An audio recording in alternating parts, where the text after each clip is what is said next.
worst movie I have seen in a long time. It is aggressively stupid.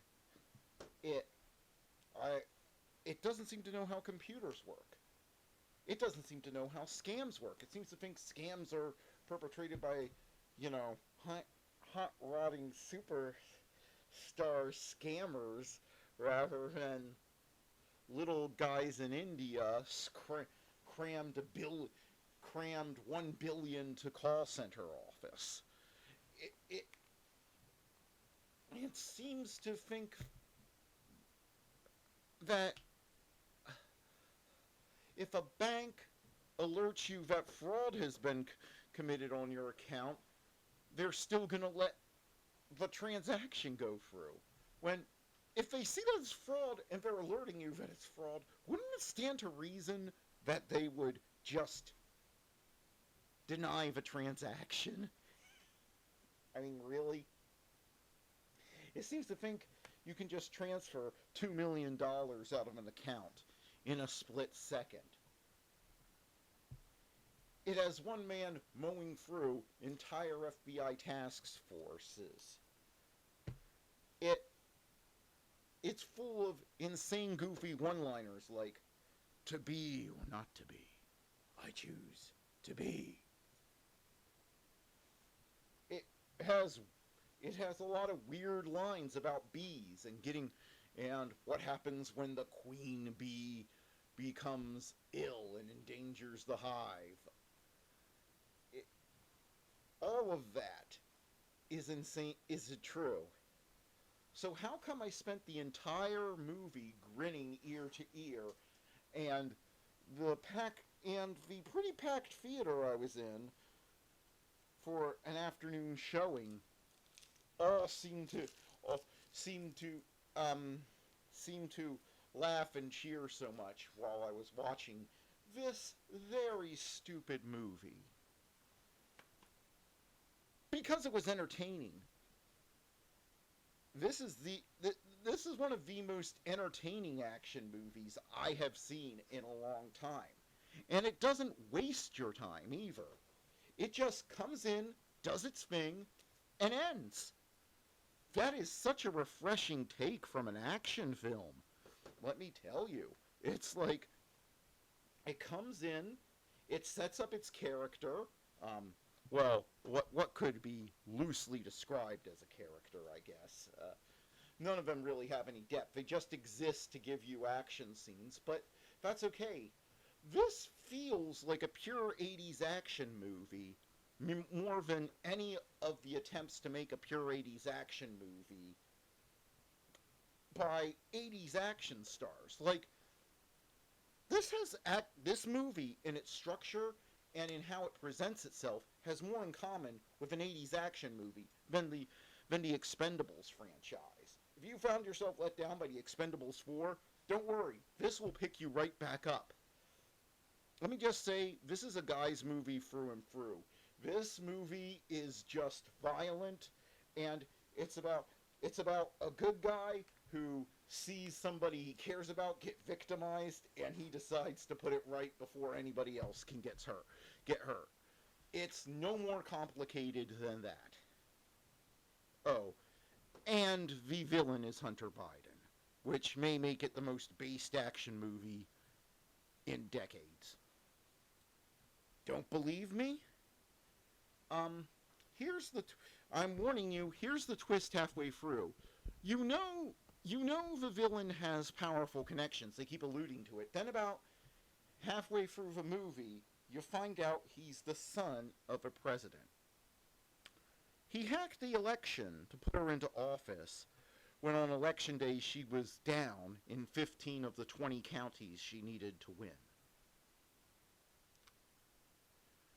He financed her campaign with dirty money, and his family's entire business empire is based on fraud. The Secret Service and the CIA have been covering up his sex scandals. And there's even a scene of him snorting cocaine in the White House. This guy is Hunter Biden, and I was shocked when I saw that in theaters. And this was after I was on board with the movie. I was well on board by this point, because the movie starts, it knows exactly how to get you on its side. I mean, its premise is ridiculous, so they know that they have to get you on their side somehow. So, given that it's a movie made for my generation, they figured out how to do that. The victim of the fraud that Jason Statham is keeping bees for, as he's a retired secret agent, part of a secret agent group called the Beekeepers. No idea why, but yeah, beekeeping is their thing. They don't really explain why. Asking why in this movie is kind of pointless and kind of beside the point.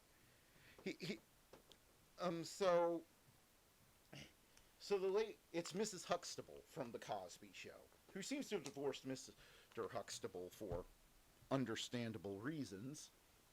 And they knew right away, because even though this is ridiculous, and I shouldn't be invested because I know this isn't how the scam works, and I know that this is a stupid action movie and that she has to get scammed. So Jason Statham has a reason to go after the scammers. I still said no in a crowded movie theater. Why?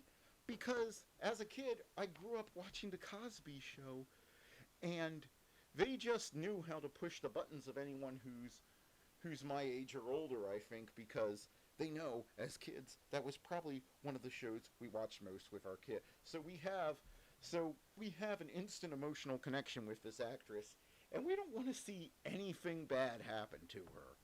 So when we see her click this obvious scam that popped up on her computer, it instantly shuts her. At least for me, at least for guys like me, when you see an old lady that you grew up watching on TV getting scammed, it instantly shuts down the critical center of your brain, and that's key to enjoying this movie. If you're going to enjoy this movie, shut down the critical center of your brain, because this is some of the best action I have ever seen. Yeah, I said it. It's up there with John Wick in the intensity and creativity of its action. And it really is just true to its premise, and you're not going to find any of the BS that's littered modern action movies. Like at one point, after it becomes clear that you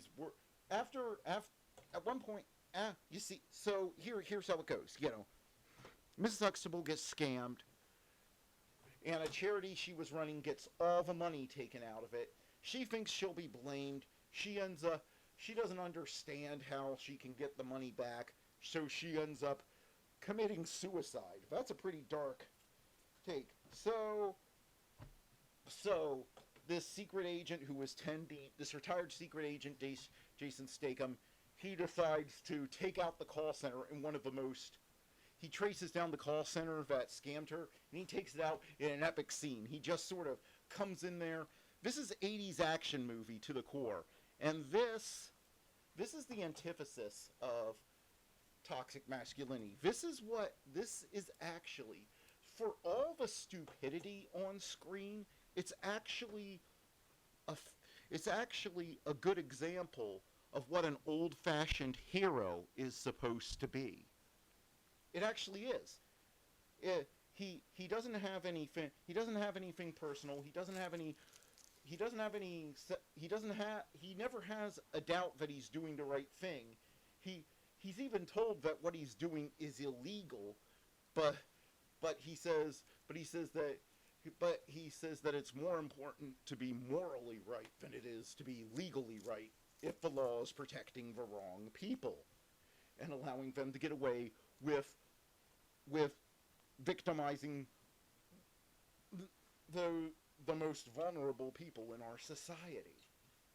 And so, in that way, it's very refreshing. It's just good old-fashioned heroism. He just comes in like a John Wayne.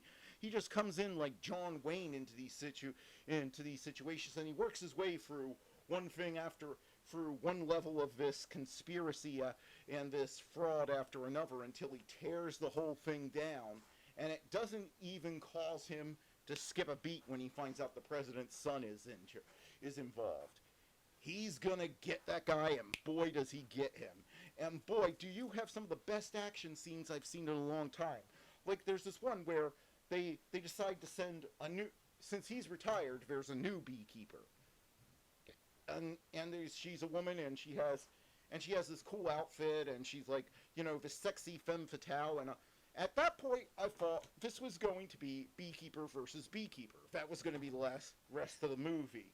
But on the other hand, the action had been so solid up to that point, and I was like, this woman doesn't look like she can hold her own against Jason Statham in a fight. How are they gonna pull this off? Spoiler alert, she doesn't. She just dies.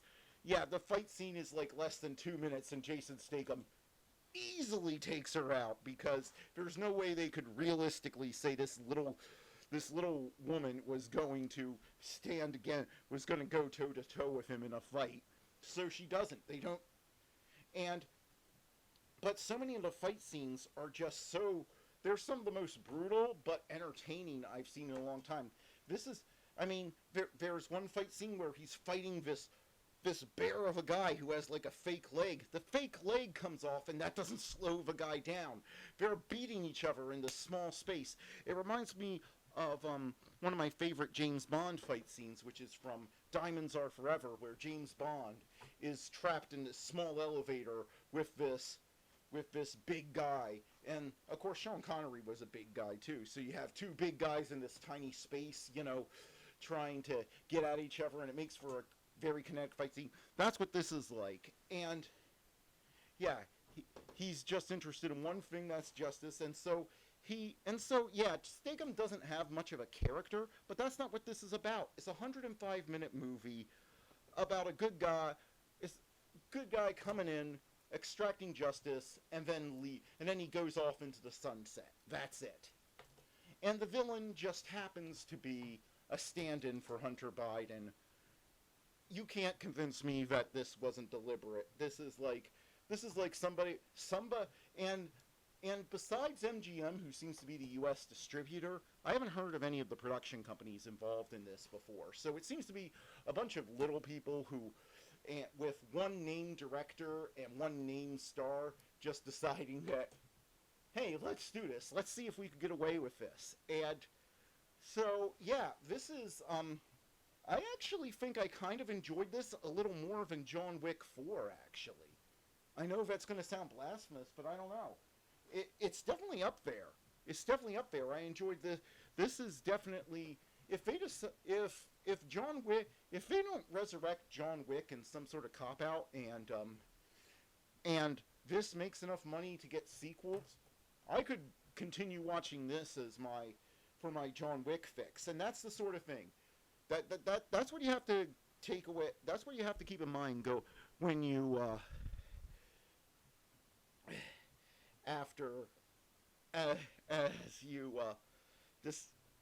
if you're going to watch this. If you enjoy once in a while seeing a movie like Commando or John Wick, where it clearly doesn't take place completely in the real world, it clearly takes place in an exaggerated world of action, where one guy can stand up to evil and beat the living daylights out of it and send the bad guys running. This is for you. And I'm going to say it.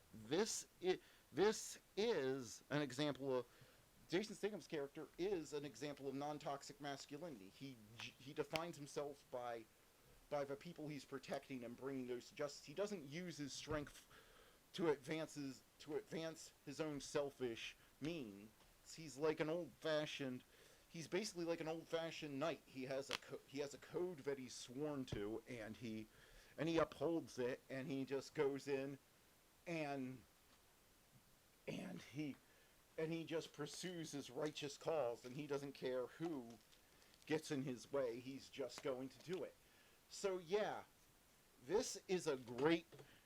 If you want to just veg out with an action movie that doesn't waste your time and just